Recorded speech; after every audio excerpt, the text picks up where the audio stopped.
We are back. John Della Rose here, the leading Hispanic voice in science fiction, with another epic collection review. I chose The Master of Kung Fu next, and you see I have messed up yet another cover of my epic collections. I took this one on vacation with me while I was traveling, and boom, that's what happens.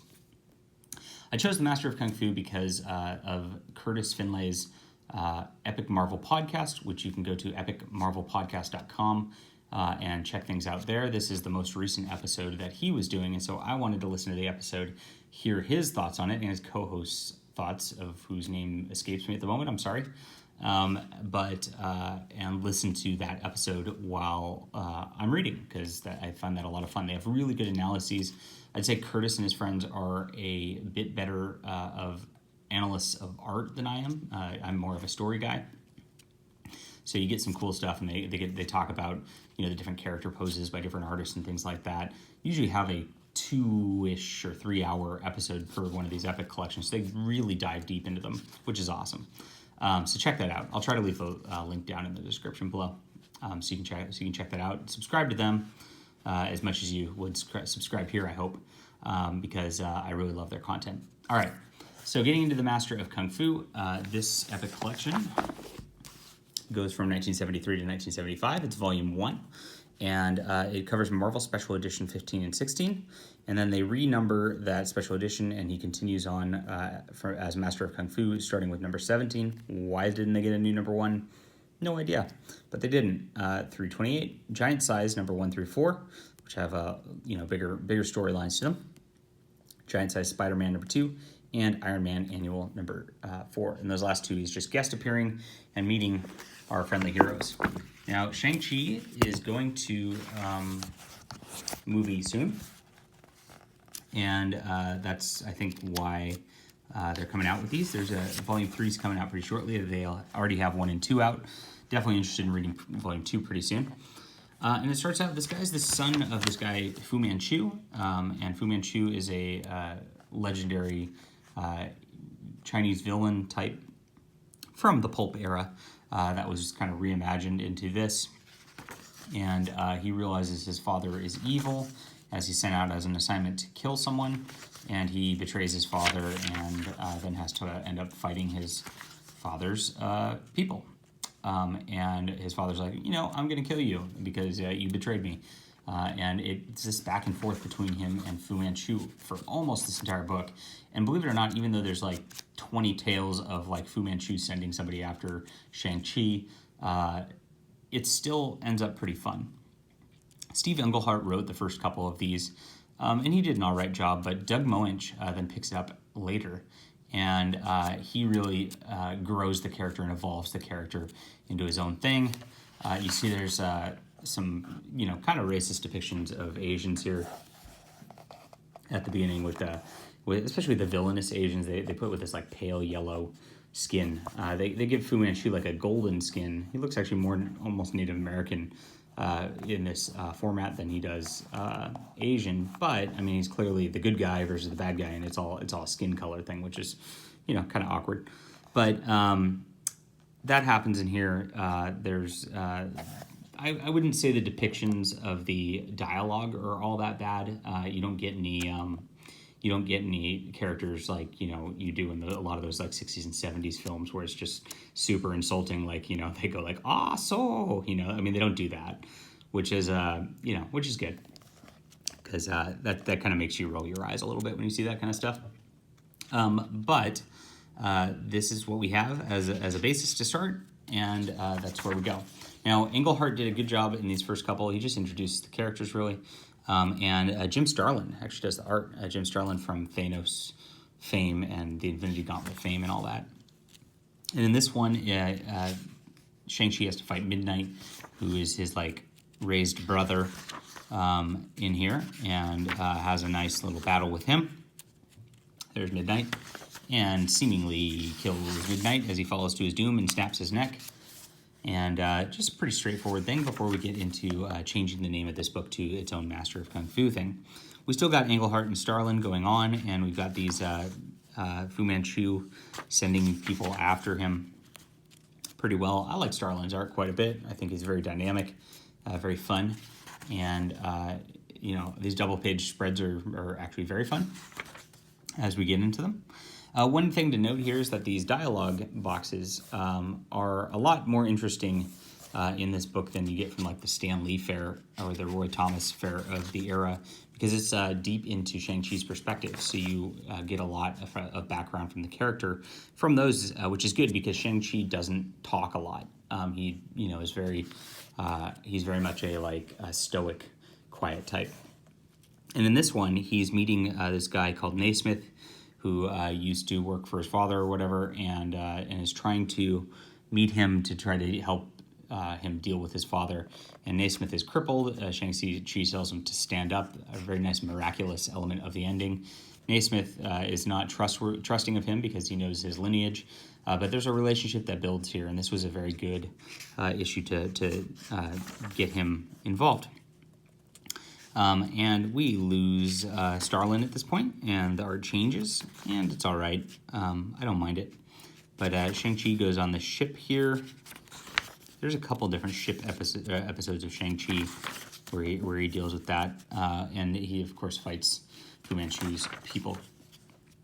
Now, he goes to Miami, and this is another interesting one. I don't know why they crossed over with the Man-Thing here. I haven't read a lot of Man-Thing issues. I mean, I've read some in Incredible Hulk or whatever, but I need to read Man-Thing proper, and I believe there's an omnibus coming out that has some of his stuff in it coming up, and look forward to reading that. But the Man-Thing helps Shang-Chi because he kind of recognizes he's good, and Shang-Chi deals with these folk in the desert out in the Miami area. And then in this next episode, he deals with a samurai, and the samurai is being hired by this dude who is shown to be a very bad guy, and he's just one of those like typical drug dealing, gambling bad guys on a yacht, and he beats his woman and makes her stand around in a bikini sort of thing. And he hires the samurai to go after Shang-Chi. Shang-Chi shows up on his boat. There's the fight. And the samurai can't hold his own against Shang-Chi and accidentally kills the woman, and the guy gets really upset afterwards. Well, the guy, of course, blames Shang-Chi. It's all his fault, and he sends people after Shang-Chi. We get some fights with some sharks in this next one. And we start getting the serialized story in Miami, and it turns out, guess what? It all goes back to Fu Manchu. And we get a stop, so these keep going. Listening to Curtis's podcast, I learned that Doug Moench was urged to write more, and this is why the giant size exists. Basically, these were coming out in England in bi-weekly installments, and they were running out of material, so the giant size were meant to add more material for those installments also. So Doug Moench really was stretched here, and each of these have their own storylines that are separate and go apart from the regular Shang-Chi storyline. So they're one-offs. And he has to fight this Council of Seven, who is his father's right-hand man. And then you get some nice backup stuff here in this one.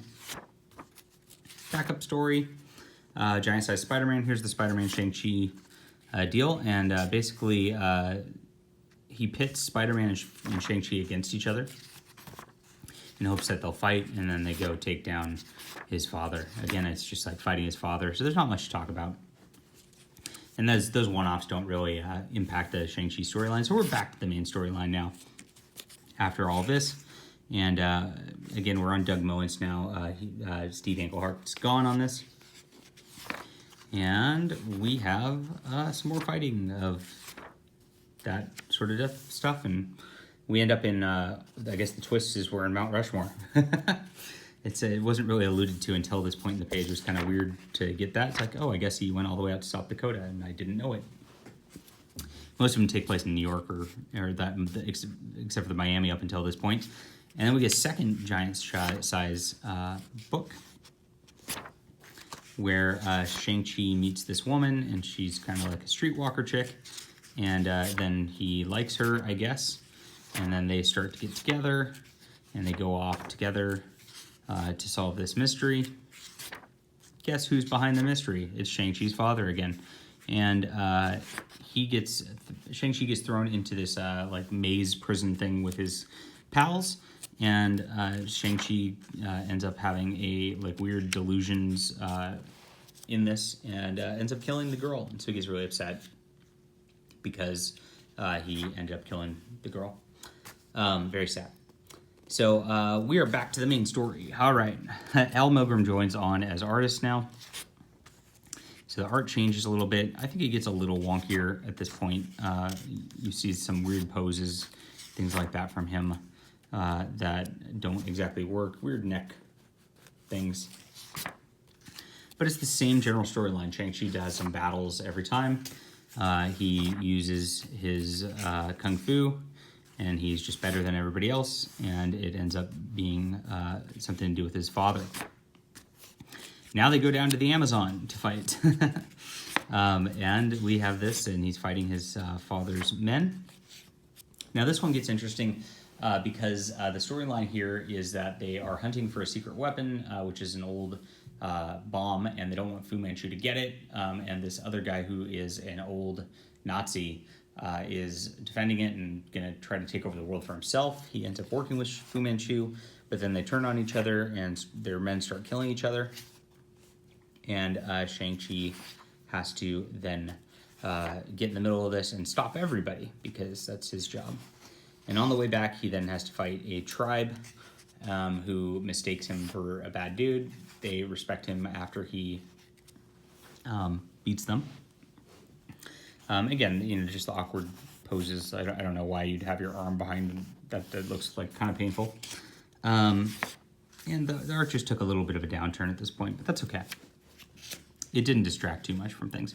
Finds his plane to get out of the Amazon, and we're on to another giant size book. So who's he facing this one? He has to go to London for this one to rescue the Naismith guy, and turns out Naismith's there, and they end up uncovering some evil Fu Manchu people, of course. So if it gets a little repetitive or sounds a little repetitive, it's because it is very repetitive. And it turns out, so Shang-Chi was sent originally to kill somebody in the first issue, and he does so, and then Fu Manchu, that's how he realizes that Fu Manchu is evil. In here, it's revealed that the guy he thought he killed actually was not killed, and he doesn't really appear a ton more after this in this volume. But it matters because then Shang-Chi doesn't have that guilt weighing on his shoulders. In this one, we learn Shang-Chi has a sister who was also raised by Fu Manchu. And this is really a neat spot where the dynamic of things change. The daughter of Fu Manchu. They're not really related, and there is some interesting sexual tension between them in this that kind of develops. But basically, she is trying to take over Fu Manchu's empire, and she gets this scarab that's going to make it so she can mind control people, just like Fu Manchu does, which I guess he mind controls people. And she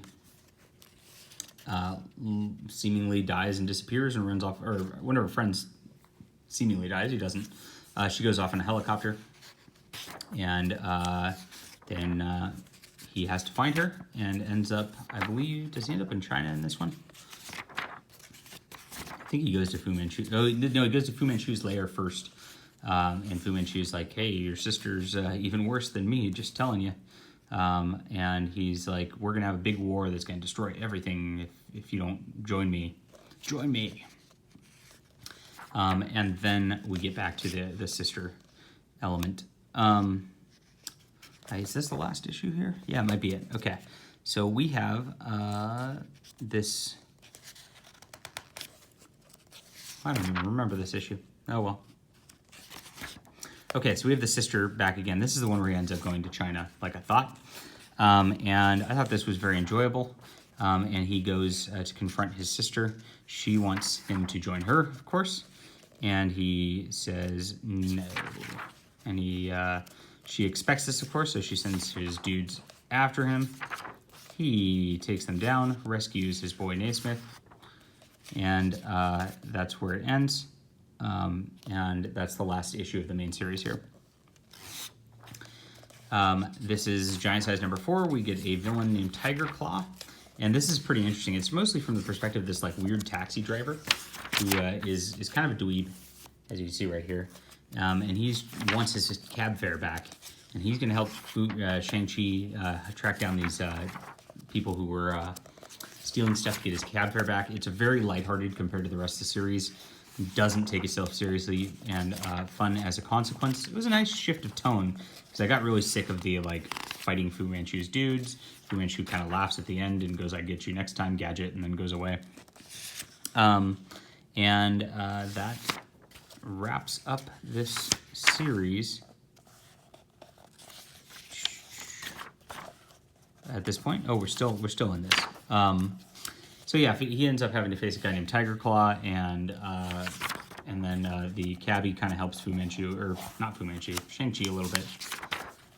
And there we go for the end of the giant-sized special right there. And he ends up giving the cabbie his fare at the end, which was kind of cute. Now this comes from Iron Man. This is the last story in here. So we've got the storyline going on where now there's this war between his sister and his father, and these are kind of one-off sort of deals. We had Spider-Man as a one-off sort of deal, and we had those giant size that all have their own self-contained stories. This one is a backup from the Iron Man annual, and I guess they were trying to highlight characters in different annuals, and so it's got a very different writing style because it's Roger Stern, and it goes through the character Midnight, who we thought was dead, and it turns out he's not. Imagine that in a comic book, and it's just like a 4-page thing of Midnight dealing with this other character and trying to get them to work together. And then the guy's kind of an evil mad scientist, so he doesn't want to work together, and Midnight kind of just rides off into the sunset. So not a ton to that last one. Oddly placed right here. I don't know if it was just when it came out sort of thing. I believe from what I heard on Curtis's podcast, that last one actually sat in the vaults or something like that for like 2 years, because they did all these backups and just like, they trotted it out when they had a spot for it in Iron Man of all places. So, kind of a down way to end the epic, but it's overall, Master of Kung Fu was a fun read, which I wouldn't have read otherwise. I'm excited to have read it. I think the art at the beginning exceeds the art towards the end. Of course, I like Jim Starlin a lot, as people probably know who watch this a lot. But Doug Moench's scripting was a bit superior to Englehart's as we get into this also. So I like where this is going. I like the development and the conflict with the war going on. I like the one-off stories for the most part too. That Midnight one was probably, not super necessary, but, if he comes back after his supposed death before, that is where he first appears, so we know he's alive again. So it's all right. This overall, even though the stories can get repetitive because it's Fu Manchu sets up a trap for Shang-Chi, and then Shang-Chi goes into the trap and then uses his kung fu to get out of it, and then confronts Fu Manchu, who then runs away every single time for a lot of issues. They were varied enough where it was interesting enough that I'm okay with having read it, and it was fun enough. So I give this one probably a 7.5 out of 10 just because of the repetitiveness, and just because some of those one-off stories didn't really have too much of an impact on the overall storyline. But I gather Volume 2 is better because the book really started to come to its own story-wise towards the end. All right, guys, if you like this, hit me up for a like and hit me up for a subscribe. Let me know what you thought of The Master of Kung Fu, and I will be back soon.